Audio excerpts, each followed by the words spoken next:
नमस्कार दोस्तों, स्वागत है आपका मेरे चैनल पे। दोस्तों, जैसा कि आप जानते हैं कि इंडियन एयरफोर्स अपने multi role tanker transport aircraft को और एयरबोर्न वार्निंग और कंट्रोल सिस्टम एयरक्राफ्ट को भी बढ़ाना चाहता है और इसके लिए वह एयरबस का A330 एयरक्राफ्ट खरीदना चाहता था। लेकिन अब दोस्तों ये सरप्लस मार्केट की तरफ देख रहा है इसी एयरक्राफ्ट को एक्वायर करने के लिए। ऐसा क्यों है, आज इसी के ऊपर बात करेंगे। चलिए दोस्तों शुरू करते हैं।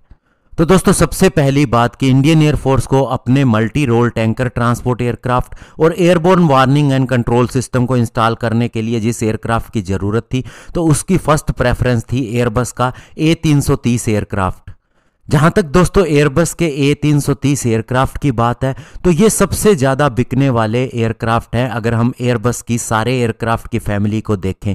लेकिन दोस्तों पेंडेमिक की वजह से बहुत से ऐसे एयरक्राफ्ट ग्राउंडेड भी हो रहे हैं। चूंकि इंडियन एयरफोर्स इसे खरीदना चाहती थी, लेकिन ये काफ़ी ज़्यादा महंगे भी पड़ रहे थे। इसके अलावा दोस्तों इन्हें मॉडिफिकेशन भी करना पड़ना था, जिसका दोस्तों काफ़ी ज़्यादा कॉस्ट आना था और मॉडिफिकेशन की वजह से भी इन्हें हम एक्वायर नहीं कर पा रहे थे। और अभी रिसेंटली ही इंडियन एयरफोर्स ने 6 A319 एयरक्राफ्ट एयर इंडिया से लिए हैं, जिसके ऊपर वह अपना नेत्रा MK2 अवाक सिस्टम इंस्टॉल करेगा। और इसके अलावा भी इंडियन एयरफोर्स की निगाहें थी कि वह 6 A330 multi role tanker transport aircraft Airbus से लीज के ऊपर ले ले। इवन दोस्तों फ्रेंच एयरफोर्स ने भी अपने इसी तरह के एयरक्राफ्ट को इंडियन एयरफोर्स को लीज पर देने के लिए कहा था। लेकिन बड़ी बात यह है कि दोस्तों अगर हमें अवाक्स जैसा सिस्टम इंस्टॉल करना है तो उसके लिए हम एयरक्राफ्ट लीज पे नहीं ले सकते, और लीज पर ले भी लेते हैं तो इनके अंदर मॉडिफिकेशन करने का प्राइस बहुत ज़्यादा हो जाता है।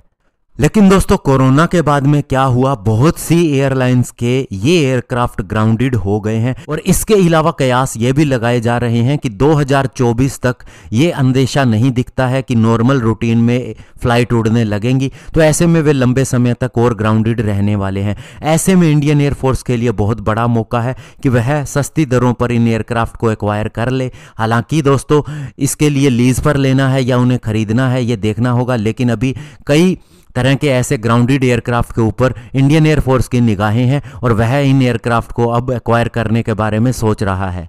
और दोस्तों इसे ही आपदा में अवसर कहा जाता है, जिसके बारे में इंडियन एयरफोर्स सोच रही है। अगर हम बात करें A330 को एक multi role tanker transport aircraft में या फिर अवाक्स प्लेटफॉर्म के अंदर बदलने के रूप में क्या कॉस्ट आएगा, तो दोस्तों ये नया एयरक्राफ्ट एक्वायर करने की तुलना में 30% चीपर पड़ेगा, यानी कि सस्ता पड़ेगा। और अगर दोस्तों हम लॉन्ग टर्म की बात करें तो इंडियन एयरफोर्स को कम से कम 12 एयरबस के A330 एयरक्राफ्ट चाहिए होंगे अलग अलग प्लेटफॉर्म के अंदर इन्हें इस्तेमाल करने के लिए। तो ऐसे में इंडियन एयरफोर्स को इस मौके का फायदा उठाना चाहिए और जहां से वह इसे कम पैसों में प्रोक्योर कर सकती है उसे कर लेना चाहिए। धन्यवाद, जय हिंद।